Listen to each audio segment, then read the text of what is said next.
Éphésiens chapitre 6.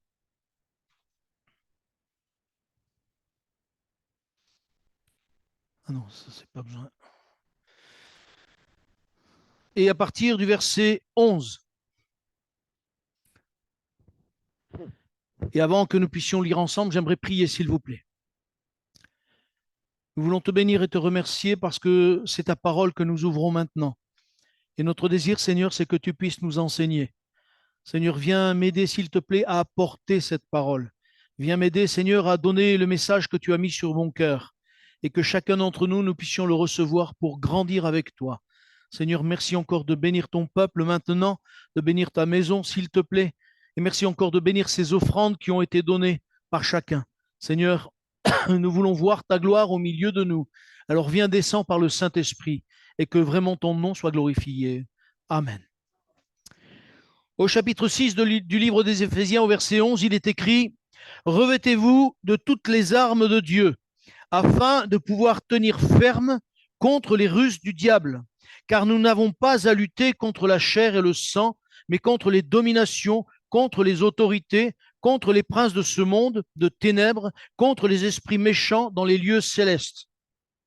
C'est pourquoi prenez toutes les armes de Dieu, afin de pouvoir résister dans les mauvais jours et tenir ferme après avoir tout surmonté. Tenez donc ferme. Ayez à vos reins la vérité pour ceinture. Revêtez la cuirasse de la justice. Mettez pour chaussure à vos pieds le zèle que donne l'évangile de paix. Et prenez par-dessus tout cela le bouclier de la foi, avec lequel vous pourrez éteindre tous les traits enflammés du malin. Prenez aussi le casque du salut et l'épée de l'esprit, qui est la parole de Dieu. Amen. Ce matin, j'aimerais vous parler des armes de Dieu, les armes de Dieu aux chrétiens, mais j'aimerais cibler particulièrement le bouclier de la foi. Pourquoi? Parce que je crois que nous ne réalisons pas ce qu'est le bouclier de la foi. Si je vous pose la question même, vous, qu'est-ce que le bouclier de la foi?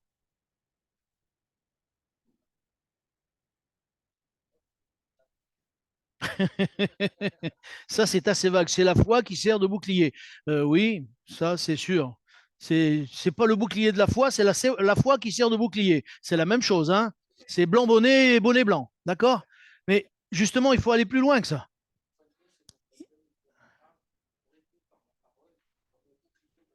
Non, non, mon frère, c'est pas ça la foi.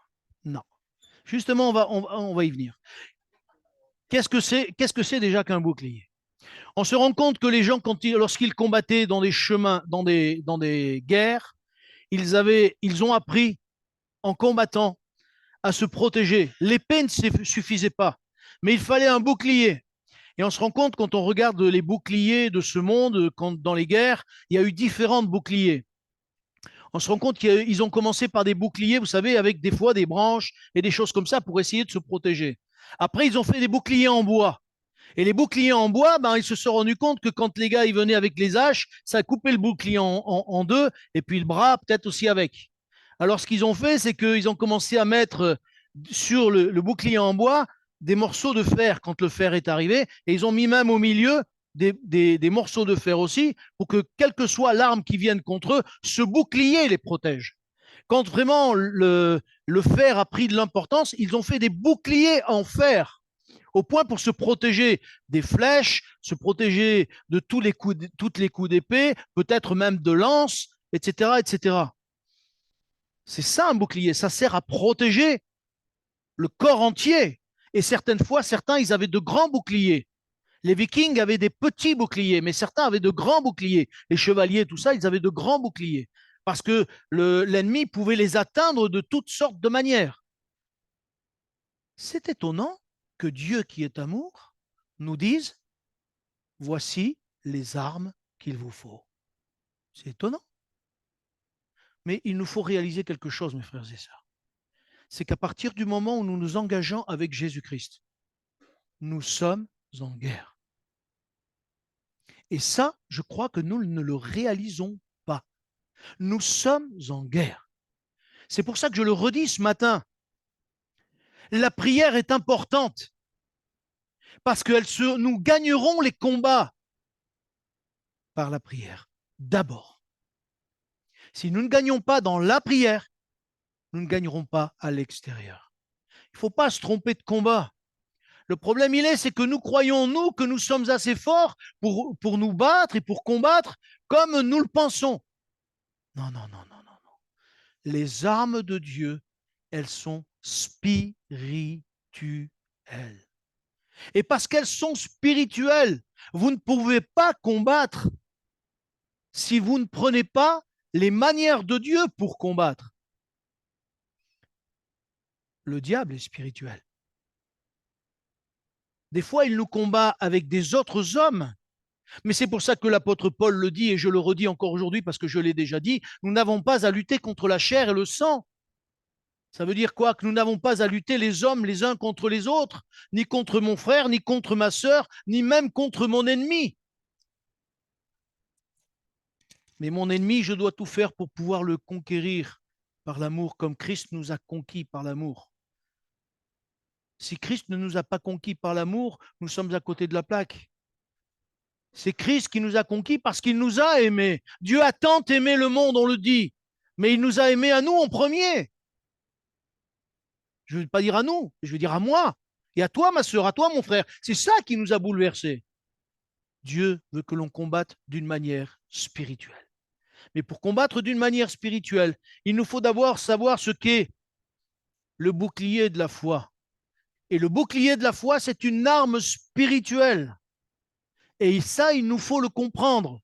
Cette arme spirituelle est importante pour nos vies. Vous avez remarqué ce qui était écrit au verset 16 de Éphésiens 6? Il est écrit, prenez par-dessus tout cela le bouclier de la foi avec lequel vous pourrez éteindre tous les, tout, tout, tous les traits enflammés du malin. Certains disent peut-être, mais moi je me sens attaqué, moi je me sens, en ce moment ça va pas, en ce moment j'ai l'impression de prendre des coups de partout. Il est où ton bouclier? La parole dit qu'avec le bouclier de la foi, tu vas éteindre tous les traits enflammés du malin, tous. Pourquoi? Parce que Christ, il a gagné à la croix. Christ a gagné à la croix. Alors on peut éteindre tous les traits enflammés du malin. Ça n'empêche que tu vas prendre des coups. Attendez, le gars qui avait un bouclier, quand l'autre il venait avec l'épée ou la hache, il prenait le coup. Et le bras devait supporter, le corps devait supporter. Et on se rend compte que le bouclier, ça nous protège quand même. Et nous avons vraiment besoin de savoir. Alors, comme je l'ai dit, mais qu'est-ce que c'est que ce bouclier de la foi? Parce que je vous parlais tout à l'heure d'un bouclier, c'est fait en bois, c'est fait en fer, c'est fait... bon. Mais nous, notre foi, notre bouclier, il est fait de quoi? Parce qu'il n'est pas fait de manière j'allais dire, charnelle, de manière matérielle. Voilà, merci. Eh bien, je crois que notre bouclier, il est fait de trois choses. La première des choses, c'est la connaissance de Dieu. Parce que lorsqu'on connaît Dieu, on sait que toutes choses sont dans sa main. On sait que nos vies sont dans sa main. On sait qu'il nous aime et qu'il nous protège. Et ça, c'est une force. C'est une force parce qu'on sait que quoi qu'il nous arrive sur cette terre, Jésus prend soin de nous. Jésus va dire à un moment donné à ses disciples, ne craignez pas ceux qui tuent le corps. Ils ne peuvent pas tuer vos âmes. Je suis désolé de dire ça, mais c'est ça le plus important. Il y a combien de frères et sœurs sont morts, torturés, etc., etc., et j'en passe, c'est des meilleurs. Mais ils sont où aujourd'hui? La parole nous le dit. Ils sont dans la présence de Dieu. Et ça, je crois qu'il nous faut le réaliser. Et ça, c'est une force de savoir que Dieu est avec nous. Et c'est pour ça que nous avons besoin de la connaissance de Dieu. La deuxième chose, eh bien, c'est la confiance en Dieu. Est-ce que Dieu est un menteur? Ben non, il n'est pas menteur. Et ça aussi, c'est une force de savoir que Dieu n'est pas menteur. Et ce qu'il nous dit dans sa parole, il va l'accomplir. Ce qu'il t'a dit, ma sœur, mon frère, il va l'accomplir. La promesse qu'il a mise sur ton cœur, il va l'accomplir.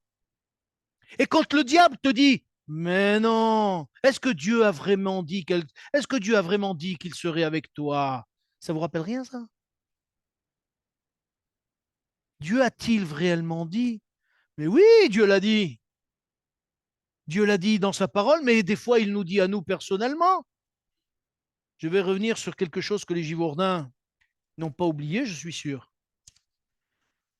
Est-ce que le Seigneur ne nous avait pas dit à Givors qu'il ouvrirait une porte que personne ne pourrait fermer? Vous vous rappelez de ça? Est-ce que c'est votre bouclier de la foi? Seigneur, c'est ta parole, tu l'as dit, je vais l'attendre. Je vais l'attendre jusqu'à l'accomplissement de cette parole. C'est ça qui fait notre force. Qu'est-ce que vous voulez que le diable fasse contre ça? Il peut nous démoraliser. Oui, il va nous attaquer, on va le voir tout à l'heure, si on a le temps. Oui, quand même. Il va essayer de nous démoraliser. Il va essayer de nous envoyer des traits enflammés contre nous. Mais nous avons cette assurance. Nous connaissons qui est Dieu. Nous avons cette confiance en lui. Et la troisième chose, c'est que nous l'aimons et il nous aime. Et ça, c'est notre force. Quand le diable va vouloir nous faire douter de ce que Dieu veut agir en nous, mais nous n'avons qu'à lui dire, mais regarde à la croix. Regarde à la croix. Il m'a tellement aimé qu'il est mort pour moi. Et toi, tu voudrais me faire douter que Dieu m'aime, que Dieu va prendre soin de moi, que Dieu va s'occuper de moi. Voilà de quoi est fait notre bouclier. Il est fait de ces trois choses qui fait que lorsque le diable va nous attaquer, nous pouvons lui dire non, ça, regarde ça. Et il ne pourra rien faire. Si, essayez de nous faire baisser la garde. Essayez de nous faire baisser dans notre amour pour Dieu. Essayez de nous faire mettre genou à terre. Mais même un genou à terre, même un genou à terre, le Saint-Esprit descendra pour nous renouveler, pour nous faire du bien, pour agir. Et on va y revenir, on va y revenir. Mes frères et sœurs, je crois que nous devons réaliser que ce bouclier, il n'y a que nous qui pouvons l'arrêter. Il n'y a que nous qui pouvons le laisser tomber. Mais si nous gardons ce bouclier de la foi, quels que soient les traits enflammés du malin, on saura les arrêter. On saura les arrêter. La deuxième chose que j'aimerais vous dire, c'est que le bouclier n'empêche pas les attaques. J'aimerais lire avec vous, s'il vous plaît, dans l'évangile de Luc.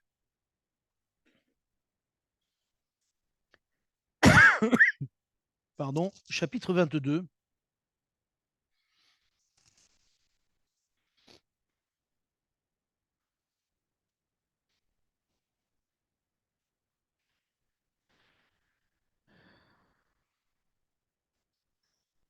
Jésus a une conversation avec Pierre un peu particulière. C'est étonnant parce que c'est seulement avec Pierre qu'il a cette conversation. Et vous allez voir, c'est fort, ce sont des paroles fortes. Au chapitre 22, je vous ai dit le verset ou pas? Non, 31, s'il vous plaît.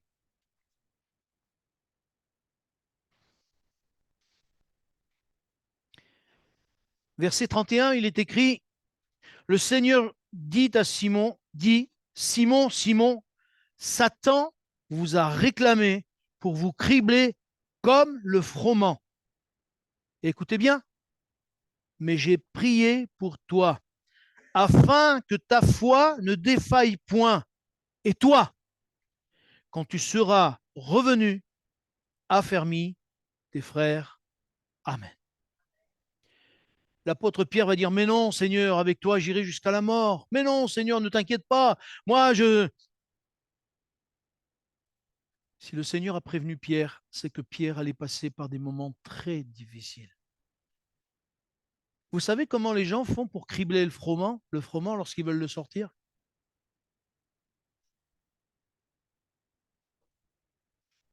Ils font quoi? Schlag, schlag. Sur quoi? Avec un vent. Ben, il y a plusieurs manières en fait. Quand il est sur gerbe, ils voient de mettre quelque chose de dur. Ils prennent le froment et ils tapent pour que la graine, elle sorte. D'autres prennent le froment, ils tapent sur avec des fléaux, je crois que ça s'appelle aussi. Hein, ça tape pour que la graine, elle sorte. Et Jésus va dire à Pierre, Satan vous a réclamé pour vous cribler comme le froment. Waouh! On oublie certaines fois que Satan, c'est l'accusateur des frères, l'accusateur de nos âmes. On oublie certaines fois que Satan est là pour justement nous cibler, nous dire non, non. Et il essaye de nous mettre en doute. Combien des fois, lorsque nous sommes criblés par le froment, comme dit Jésus, on se rend compte que des frères et sœurs sont atteints moralement, sont atteints physiquement, sont atteints au fond de leur âme, au point qu'ils n'arrivent pas à en sortir. Certains frères et sœurs passent par la dépression. Non, pas chez les chrétiens, mais si, même chez les chrétiens. Même chez les chrétiens. Mais qu'est-ce qui se passe? Ben parce que le diable met une pression forte. Il met la pression forte pour qu'on puisse lâcher, pour qu'on puisse baisser le bouclier de la foi, qu'on puisse plus considérer que Christ nous aime toujours. Et en fait, on imagine bien que Pierre, quand il est passé, il pensait même pas qu'il allait passer par là où il est passé. Mais lui, Pierre, si vaillant, lui, Pierre, toujours la bouche grande ouverte pour dire non, ceci, non, cela. C'est un homme formidable, je suis sûr, avec un fort caractère, je suis sûr aussi. Mais le Seigneur l'a fait passer par là, il lui a permis cela, parce qu'il fallait que Pierre il soit changé, qu'il soit transformé, qu'il devienne une nouvelle créature. Et lui, Pierre, a renié le Maître. Jésus le prévient, mais Jésus, déjà, il voit la délivrance de Pierre. Vous l'avez lu? Jésus va dire ceci, mais j'ai prié pour toi, afin que ta foi ne défaille point. Et j'aimerais vous dire, mes frères et sœurs, quel que soit, mon frère, ma sœur, le problème par lequel tu passes, n'est-il pas écrit que Jésus intercède pour nous? N'est-il pas écrit qu'il est auprès du Père, il est à la droite de Dieu et il intercède pour nous? Mais pourquoi il intercède pour nous? Mais parce que le diable est en train de dire, mais non, mais regarde comme il est de travers, regarde comme ceci, mais regarde comme cela, mais regarde son caractère, regarde sa nature et regarde ceci. Mais oui, mais oui. Et le Seigneur le sait. Et Jésus dit, oui, mais moi j'ai payé pour lui. Et tu ne peux plus rien faire. C'est pour ça que nous pouvons lever le bouclier de la foi et dire, mais Christ est avec moi. Et si Christ est avec moi, qui sera contre moi? Si nous restons attachés à lui, si nous restons fermement attachés à lui. Oui, Jésus va dire, j'ai prié pour toi afin que ta foi ne défaille point. Et Jésus intercède pour toi pour que ta foi ne défaille point. Pour que tu puisses lever le bouclier de la foi et que tu dises non. Si Christ intercède pour moi, moi je vais être vainqueur. Rappelez-vous, Moïse baissait les bras, le peuple était dans la défaite. Hur et Aaron viennent, ils lèvent les bras, le peuple est dans la victoire. Mais Jésus n'est pas Moïse. Il est plus grand que Moïse. Et il est constamment les bras levés pour nous. C'est pour ça que nous pouvons être constamment dans la victoire. Pour cela que nous pouvons être vainqueurs. C'est pour cela que nous pouvons remporter des victoires. Parce que nous avons le bouclier de la foi. Et Jésus intercède pour nous. Et j'aimerais vous dire que Jésus dit après, quand tu seras revenu, affermis tes frères. Amen. Ça veut dire que Jésus sait déjà. Alors j'allais dire, excusez-moi, mais quelle foi Jésus? Vous allez me dire, c'est Jésus. Mais oui, mais il sait qu'il a prié, mais que Dieu va l'exaucer. J'aimerais te dire, ma sœur, est-ce que quand tu pries, tu es sûr que Dieu t'exauce?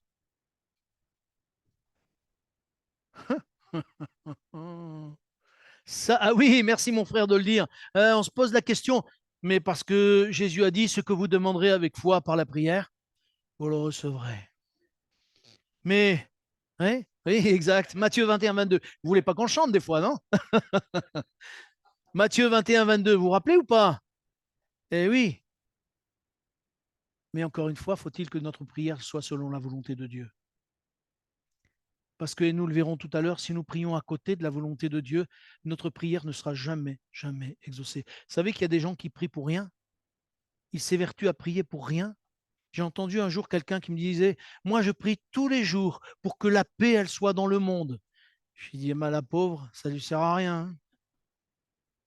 Voilà une prière qui ne sert à rien. Alors que Jésus a dit que les choses elles iraient de pire en pire et qu'il n'y aurait pas de paix dans le monde tant que lui ne viendra pas sur la terre pour régner, tant qu'il ne mettra pas le nettoyage pour lui régner. Et la paix, elle ne sera que quand Jésus sera sur la terre, pas avant. Mais d'abord, il va y avoir du nettoyage, mes frères et sœurs. Et malheureusement, eh oui, c'est malheureux parce qu'il y a des tas de gens qui vont mourir et que pour l'éternité, ils seront perdus. C'est pour cela que nous devons avoir cette assurance. Jésus a prié pour Pierre et Pierre, il a été vainqueur. Notre foi mise à l'épreuve, comme je le disais tout à l'heure, Pierre a été mis à l'épreuve, mais dans sa mise à l'épreuve, il a pu grandir. Non seulement il a pu grandir, mais il a pu, comme Jésus lui a demandé, fortifier ses frères. Mais il a fallu quand même une action particulière du Seigneur Jésus. J'aimerais le lire avec vous dans l'évangile de Jean, s'il vous plaît. L'évangile de Jean, au chapitre 24.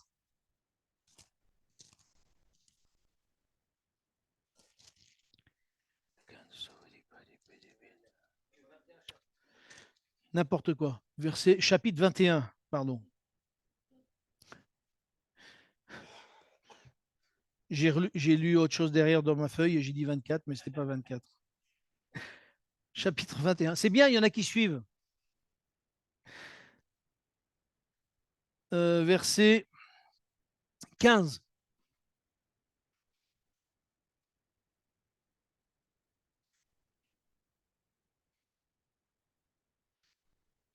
Après qu'ils eurent mangé, Jésus dit à Simon-Pierre, Simon, fils de Jonas, m'aimes-tu plus que ne m'aime ceci? Il lui répondit, oui, Seigneur, tu sais que je t'aime. Jésus lui dit, paie mes agneaux. Il lui dit une deuxième fois, Simon, fils de Jonas, m'aimes-tu? Pierre lui répondit, oui, Seigneur, tu sais que je t'aime. Que oui. Jésus lui dit, paie mes brebis. Il lui dit pour la troisième fois, Simon, fils de Jonas, m'aimes-tu? Pierre fut attristé de ce qu'il lui avait dit pour la troisième fois, m'aimes-tu? Et il lui répondit, Seigneur, tu sais toutes choses, tu sais que je t'aime. Jésus lui dit, paie mes brebis. Amen. Alors, il y a peut-être différentes manières d'interpréter cela. Certains pourraient interpréter, c'est parce que Pierre a renié 3 fois Jésus que Jésus lui dit, Pierre, m'aimes-tu? Mais moi, je ne crois pas que ce soit spécialement pour ça. Peut-être qu'il y a aussi cette raison, je ne sais pas, je ne suis pas à la place de Jésus, je veux dire. Mais moi, j'interprète les choses d'une autre manière, dans le sens où Jésus a voulu montrer à Pierre que s'il aime vraiment de tout son cœur, il doit le servir. Et vous savez, lorsque on passe par des moments difficiles, on n'a plus envie de servir Dieu. On n'a plus envie de se mettre à la disposition de Dieu. Et je pense qu'aujourd'hui, dans nos églises, on se retrouve avec le même problème. Les gens sont découragés parce qu'ils ont oublié qu'ils avaient la foi et que leur foi avait besoin d'être raffermie peut-être. Et quand on n'a plus de bouclier de la foi, qu'on n'a plus ce bouclier, on se laisse prendre par le découragement parce qu'on écoute ce que le diable nous dit sans le faire exprès, on ne fait pas exprès. Mais tout ce qu'on entend de droite et de gauche et tous ceux qui nous disent mais Dieu il n'exauce pas, mais Dieu il fait pas et les trucs mauvais qu'on vient nous rapporter et les coups qu'on prend, des fois même au milieu de l'église, ce qui fait qu'il y en a qui baissent les bras. Et dans le bouclier, ils perdent l'amour. Pas complètement, mais ils perdent un peu d'amour de Dieu. Et en fait, quand on perd un peu d'amour de Dieu, on perd l'envie de le servir. C'est pour ça que Jésus va insister à Pierre. Est-ce que tu m'aimes? Parce que je suis sûr que Pierre, il n'avait pas envie de s'occuper encore des autres. Pierre, la preuve à un moment donné, c'est qu'il va aller pêcher, si vous vous rappelez bien. Il va dire, moi je vais pêcher, et tous les autres vont le suivre. C'est pour ça que Jésus va dire, Quand tu seras revenu, affermis tes frères, parce qu'ils savaient que Pierre, c'était un meneur. Et ce que Pierre disait, les autres allaient le faire. Et lorsque Pierre dit, je vais pêcher, ils vont tous pêcher avec lui, parce qu'ils sont tous découragés. Ils sont tous découragés. Parce qu'au fond de leur cœur, ça ne va plus, ça cloche. Et Jésus va lui dire, Pierre, m'aimes-tu? Il va dire, Seigneur, tu sais. Alors il dit, occupe-toi de mes agneaux. C'est quoi les agneaux? C'est les plus petits. Occupe-toi. Mais le Seigneur veut le mener plus loin. M'aimes-tu? Seigneur, tu sais toutes choses. Oui, mais alors maintenant, tu vas t'occuper non pas seulement de mes agneaux, mais aussi de mes brebis. Tu vas aller plus loin dans le service. Tu vas aller plus loin dans le service. J'aimerais te dire, ma soeur, mon frère, Dieu veut t'emmener plus loin dans le service. Mais s'il veut t'emmener plus loin dans le service, il va falloir que tu réalises si tu l'aimes de tout ton cœur, véritablement. Si le Seigneur te posait ce matin la question, m'aimes-tu? Et tu mets ton prénom derrière au lieu de mettre Pierre. Tu mets ton prénom en disant, m'aimes-tu? Marie-France, m'aimes-tu? Je prends ma femme, hein. Je me mouille pas, hein, je me mouille pas. Je me mouille pas. Et c'est à nous à répondre. Seigneur, tu sais toutes choses. Tu sais que je t'aime. Paie mes brebis. Paie mes agneaux. Va sauver des âmes. Aime l'Église. Occupe-toi de ta sœur, de ton frère qui a besoin de toi. Viens te consacrer. Viens combattre le bon combat de la foi. M'aimes-tu? M'aimes-tu? Si le Seigneur nous pose la question, c'est parce qu'il voudrait qu'on aille plus loin avec lui. Qu'on ne se contente pas de notre petite réunion du dimanche et qu'on dise on est bien là le dimanche. On prend nos petits chants cantiques, on est content avec les cantiques, on prend la parole de Dieu, c'est formidable, alléluia. Je rentre chez moi toute la semaine, je reviens dimanche prochain, puis c'est bon. C'est pas ce que le Seigneur nous demande. M'aimes-tu? M'aimes-tu au point de te consacrer? Au-delà des problèmes, au-delà des difficultés. Mais bien sûr que tu auras des combats. Depuis quand on n'a pas de combat? Depuis quand? Depuis que je suis chrétien, j'ai jamais pris autant de coups par des chrétiens des fois. Et pourtant, le Seigneur nous dit, m'aimes-tu? Et c'est à nous à répondre. Et Pierre, il a dit, Seigneur, tu sais toutes choses. Mais qu'est-ce qu'il voulait dire? Fais de moi ce que tu veux, Seigneur. Qu'est-ce qu'il va lui dire le Seigneur derrière? Un jour, quand tu étais jeune, tu faisais ce que tu voulais, mais un jour viendra où tu étendras tes bras. Un autre ne mettra la ceinture et te mènera où tu ne voudras pas. Est-ce que tu es capable, ma soeur, mon frère, ce matin, d'accepter ce service, de te laisser mettre la ceinture par le Seigneur et qu'il te mène là où tu ne veux pas? Non, Seigneur, je t'aime, mais jusqu'à quel point? Jusqu'à quel point tu aimes le Seigneur? Au point d'abandonner ta propre vie entre les mains de Dieu, au point de laisser entre les mains de Dieu toute ta vie. Ça, c'est important, mes frères et sœurs.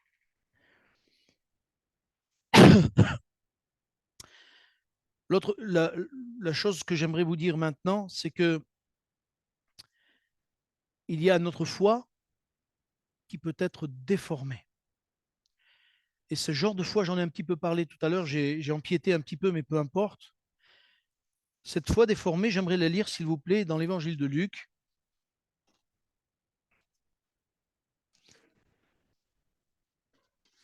Et là, c'est bien chapitre 24. Vous voyez, je me suis un peu mélangé les pinceaux tout à l'heure. Parce que, qu'est-ce que c'est que la foi?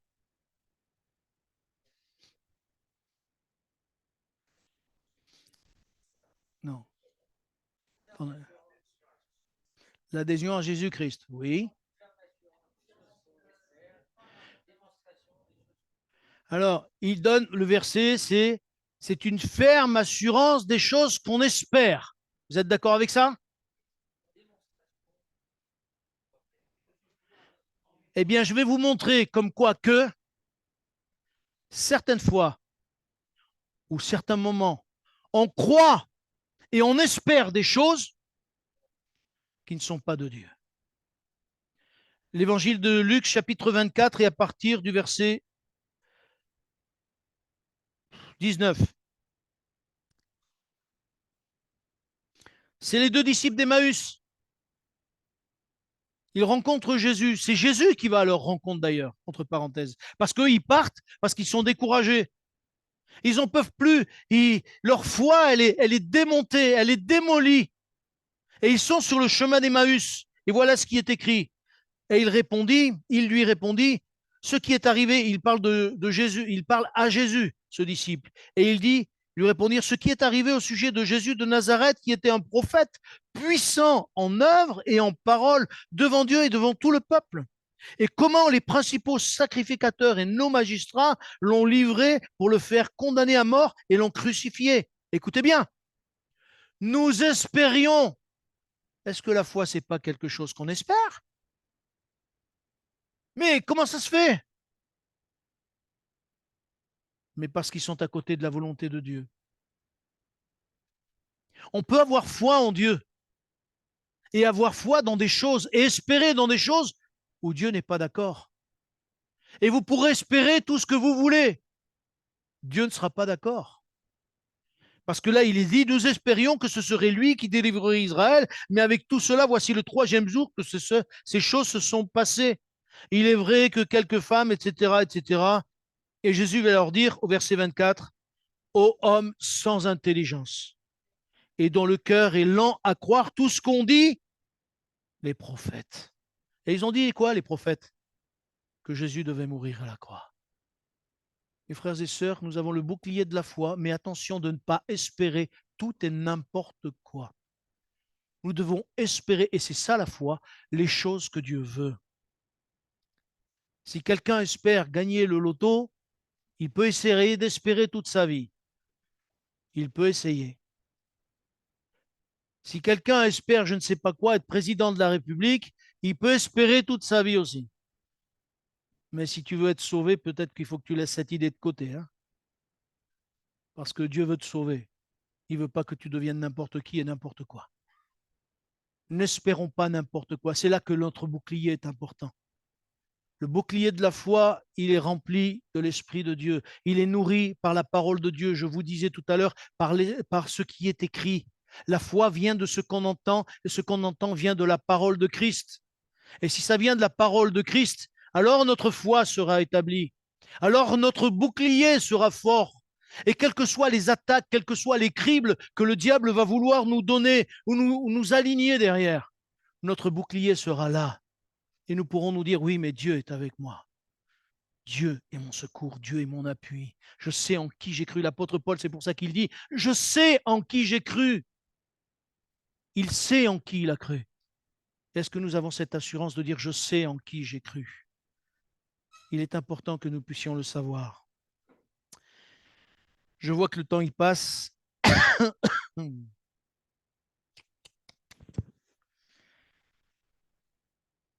Je vous parlerai rapidement de encore deux choses, s'il vous plaît. La première, c'est Abraham.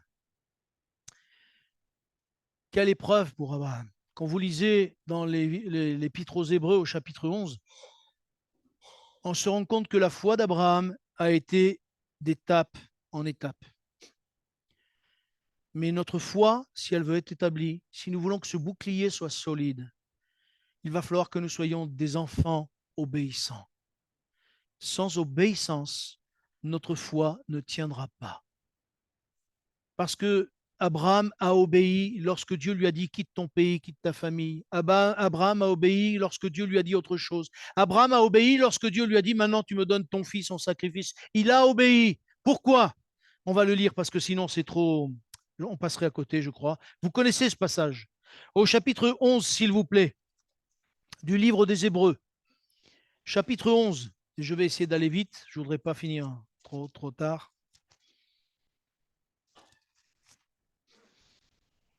Chapitre 11 et à partir du verset 17. Hébreux 11, 17, il est écrit, c'est par la foi qu'Abraham offrit Isaac lorsqu'il fut mis à l'épreuve. À l'épreuve de quoi? De sa foi. à l'épreuve de sa confiance en Dieu, à l'épreuve, et qu'il offrit son Fils unique, qu'il, lui qui avait reçu la promesse, les promesses, pardon, pas là, les promesses, et, et à qui il lui avait été dit, en Isaac, tu auras une postérité appelée de ton nom. Et écoutez bien, quand il est dit il pensait, c'est-à-dire Abraham, il pensait que Dieu est puissant même pour ressusciter les morts. Aussi, il retrouva son fils, ce qui était une préfiguration, etc., etc. Préfiguration de qui? De Jésus. Abraham, il a obéi parce qu'il était sûr que si Dieu lui demandait le sacrifice alors qu'il y avait toutes les promesses derrière, Dieu était capable de ressusciter son fils. Mes sœurs, mes frères, comme je le disais tout à l'heure, quand Dieu fait des promesses, il les tient.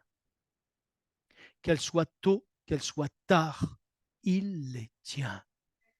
C'est à nous tenir fermes. Et devant le diable, nous pouvons brandir ce bouclier en disant Dieu est celui en qui j'ai confiance. Dieu est celui, je sais en qui j'ai cru. Dieu est celui que j'aime.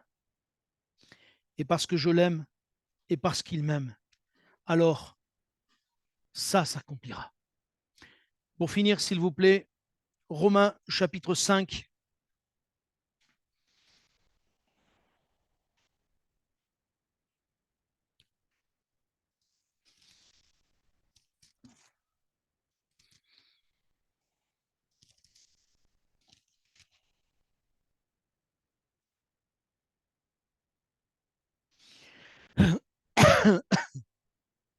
Verset 1.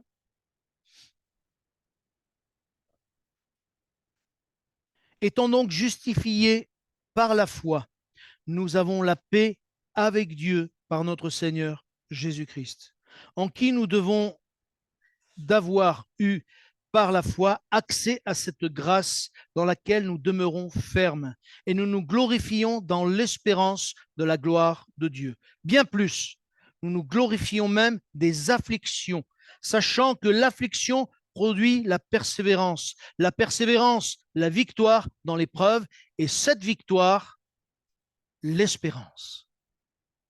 Est-ce que nous avons bien compris? La foi, et dans Jacques, et on n'a pas le temps de le lire parce que je vois qu'il est déjà moins le quart, mais dans Jacques, il est dit quoi? Vous vous rappelez ce qu'il est dit? On va le lire, tant pis. Vous me donnez 5 minutes encore?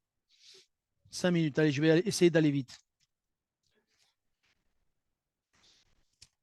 Et je relis ces deux textes parce que l'un ne va pas sans l'autre. Jacques chapitre 1er.